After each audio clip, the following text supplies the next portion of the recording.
नमस्कार विद्यार्थ्यांनो, सहज शिक्षण यूट्यूब चॅनलवरती तुमचे स्वागत आहे. विद्यार्थ्यांनो, आज आपण इयत्ता 9वी विषय आहे कुमार भारती म्हणजेच आपला मराठी. तर यातला 6वी जी कविता आहे, या झोपडीत माझ्या या कवितेचा आज आपण संपूर्ण स्वाध्याय बघणार आहोत. तर विद्यार्थ्यांनो, इयत्ता 9वीच्या या कुमार भारती, त्यालाच आपण मराठी असा विषय म्हणतो. तर या विषयाचे हे जे स्वाध्याय आहेत हे सर्व मी अपलोड करणार आहे. तर त्यासाठी तुम्ही जर चॅनलवरती नवीन असाल तर चॅनलला पटकन सबस्क्राईब करून घ्या. खाली जो बेल आयकॉन दिला आहे या बेल आयकॉनवरती बटन प्रेस करा, म्हणजे इथून पुढचे स्वाध्याय जेव्हा मी अपलोड करीन तुम्हाला त्याचे नोटिफिकेशन मिळेल. तर आपण आजच्या या कवितेचा स्वाध्याय बघूयात. त्यातील प्रश्न पहिला, कवितेत आलेल्या आशयानुसार पुढील मुद्द्यांतील फरक लिहा. आणि याच्यामध्ये फरक विचारलेला आहे, झोपडीतील सुखे आणि महालातील सुखे. तर आपल्याला 2-2 पॉइंट्स लिहायचे आहेत आणि हे आहे याचं उत्तर. झोपडीतील सुखे, बघा, ताऱ्यांकडे पाहत जमिनीवर निजावे. त्यानंतर देवाचे नाव नित्य गावे. आणि महालातील सुखे, झोपण्यासाठी मऊ बिछाने आणि कंदील व शामदानी यांची रोषणाई. तर अशा पद्धतीने या दोन्हींचा फरक आपण लिहिला आहे.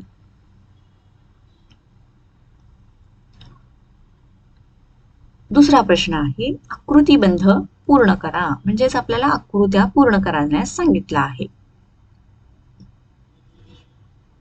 ओके, तर त्यामध्ये आहे झोपडीत येणाऱ्यांसाठी कवीने व्यक्त केलेल्या भावना. पहिलं म्हणजे झोपडीत यायची भीती नाही. सुखाने यावे, म्हणजे कोणीही झोपडीत येताना सुखाने यावे. सुखाने जावे आणि कुणावर कुठलेही दडपण नाही. तर अशा पद्धतीने झोपडीत येणाऱ्यांसाठी कवीने व्यक्त केलेल्या या भावना आहेत. तर अशा पद्धतीने आपण हे आकृती जी आहे पूर्ण केली आहे.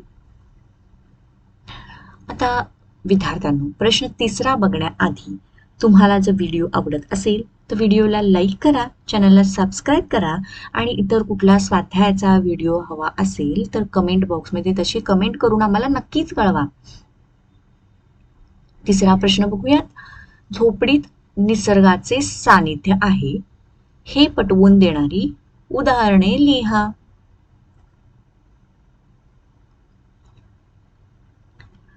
आणि याचं उत्तर, अंगणातल्या जमिनीवर आराम करण्याचे तसेच रात्री आकाशातील चांदण्यांकडे पाहत झोपण्याचे सुख झोपडीतच मिळते.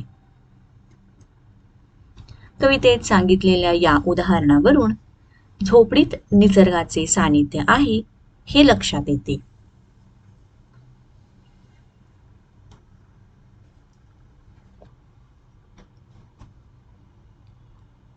त्यानंतरचा चौथा प्रश्न, तिजोरी हे उत्तर येईल असा प्रश्न तयार करा. तर आपल्याला प्रश्न तयार करायचा आहे अशा पद्धतीने की त्या प्रश्नाचं उत्तर तिजोरी आलं पाहिजे. तर हा आहे आपला तो प्रश्न. धनदौलत संग्रहित ठेवण्याचे किंवा आपण त्याला साठवण्याचे म्हणूयात साधन कोणते? ऑब्विसली याचं उत्तर येणार तिजोरी. त्यामुळे आपलं उत्तरामध्ये आपण काय प्रश्न तयार केला? धनदौलत संग्रहित ठेवण्याचे किंवा आपण साठवण्याचे साधन कोणते? आता पाचवा प्रश्न आहे काव्य सौंदर्य. चला प्रश्न अ बघूयात यातला.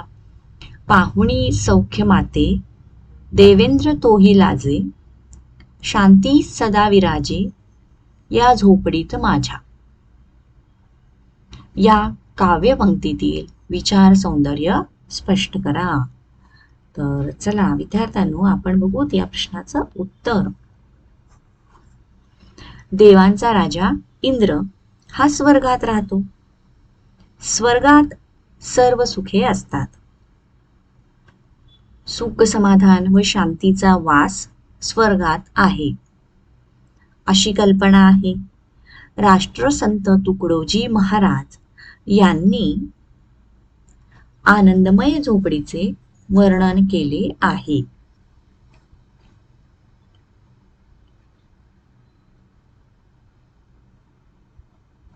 ते म्हणतात, माझ्या झोपडीत सुख समाधान आणि शांतीचे हे साम्राज्य आहे. झोपडीत एवढे पराकोटीचे सौख्य मला लाभते की इंद्राला सुद्धा माझ्या सख्याचा हेवा वाटतो. इथे आहे सुखाचा, माझ्या सुखाचा हेवा वाटतो. माझे सुख पाहून इंद्राला माझा हेवा वाटतो. झोपडीतील सुखाची महती सांगणारा विचार या ओळीतून व्यक्त होतो. तर बघा, आपण अशा पद्धतीने या प्रश्नाचं उत्तर दिलं आहे.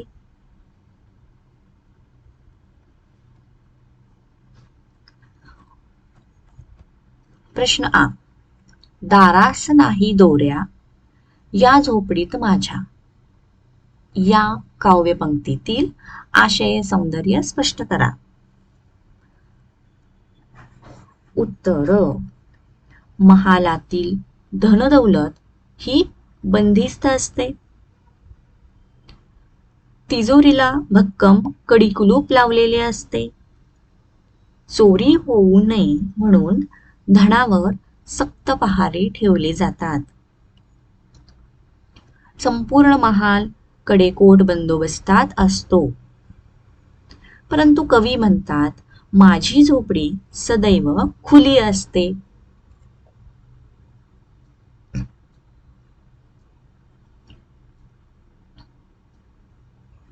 धनदौलत नसल्यामुळे माझ्या झोपडीचे दार दोऱ्यांनी कड्या कुलपाने बंद करावे लागत नाही. झोपडीला चोराचे भय नाही. येथे आनंदाने सर्वांचे स्वागत करण्यासाठी माझी झोपडी सताड उघडी असते.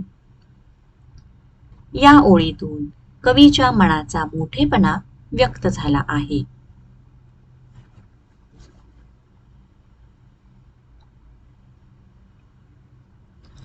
तर विद्यार्थ्यांनो, पुढचा जो प्रश्न आहे तो बघा काय आहे. झोपडी व महाल यांच्यातील संवादाची कल्पना करून संवाद लेखन करा. तर खूपच इंटरेस्टिंग प्रश्न हा आहे आणि या प्रश्नाचं उत्तर मी तुम्हाला फॉर रेफरन्स दिलं आहे. तर तुम्ही सुद्धा झोपडी आणि महाल या दोघांच्यातील संवादाची कल्पना करून संवाद लेखन लिहू शकता. पण तुम्हाला एक छोटीशी लिटल बिट आयडिया यावी की ते कसं संवाद लेखन लिहावं, यासाठी मी हे उत्तर दिलं आहे. तर इकडे दाखवलं आहे झोपडी आणि इकडे दाखवले आहे हा महाल. तर चला, या दोघांच्या मध्ये काय काय संवाद होतं हे आपण आता बघूयात. पहिल्यांदा झोपडी काय म्हणते बघा, तू किती मोठी आणि मी किती लहान. म्हणजे ती महालाला म्हणते की तू किती मोठी आहेस, मी किती लहान आहे. मग महाल काय म्हणतो यावर, हो ग, खरं आहे तुझं, पण बघ ना, मी फक्त आकारानेच मोठा आहे. तुझ्यात राहणारी माणसं मनाने मोठी आहेत. किती आनंदी जीवन जगतात ते, असं महाल झोपडीला म्हणते. मग झोपडी म्हणते, तुझे म्हणणे खरंच बरोबर आहे. त्यावर महाल काय म्हणतो बघा झोपडीला, नुसता वरवरचा दिखाऊपणा काय कामाचा. मग त्यानंतर पुढे झोपडी म्हणते, हो, माझ्या घरी येण्यास कुणालाही अटकाव नसतो. म्हणजे माझ्या झोपडीत येण्यास किंवा माझ्या घरी येण्यास मी कुणालाही अडवत नाही. तर मग महाल काय म्हणतो, आणि माझ्या घरात येण्यास परवानगी घ्यावी लागते. पुन्हा त्यावर झोपडी महालाला म्हणते, माझ्या घरात ना तिजोरी ना कुलूप. पण महाल काय म्हणतो, पण माझ्या दारात मात्र पहारेकरी. त्यावर झोपडी म्हणते, माझ्या घरात निसर्गाचे सानिध्य आहे.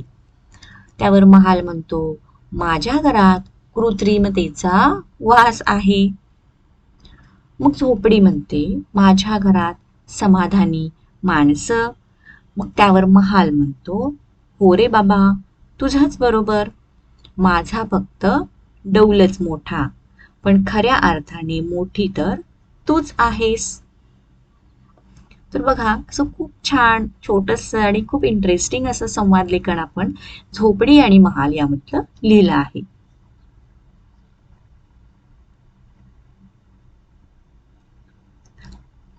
तर त्यानंतरचा पुढचा प्रश्न आहे, तक्ता पूर्ण करा. तर यासाठी उपमेय आणि उपमान यामध्ये आपण शिकणार आहोत. तर उपमेय आहे आईचं प्रेम, उपमान आहे सागर. तर याच्यामध्ये त्यांनी जे वाक्य दिलेले आहेत ते बघा. आईचे प्रेम सागरासारखे असते, उपमा. आणि उत्प्रेक्षासाठी आईचं प्रेम म्हणजे जणू सागरच. तर यातलं रूपक आहे वात्सल्य सिंधू आई. मग त्यांनी दुसरं पुढचं आपल्याला पूर्ण करायला सांगितलेलं आहे. उपमेय दिलेलं आहे आंबा आणि उपमान आहे साखर. मग आपलं उत्तर येणार आंबा साखरेचाच आहे. त्यानंतर येणार आंबा म्हणजे जणू साखरच. आणि पुढे येणार साखर मधुर आंबा.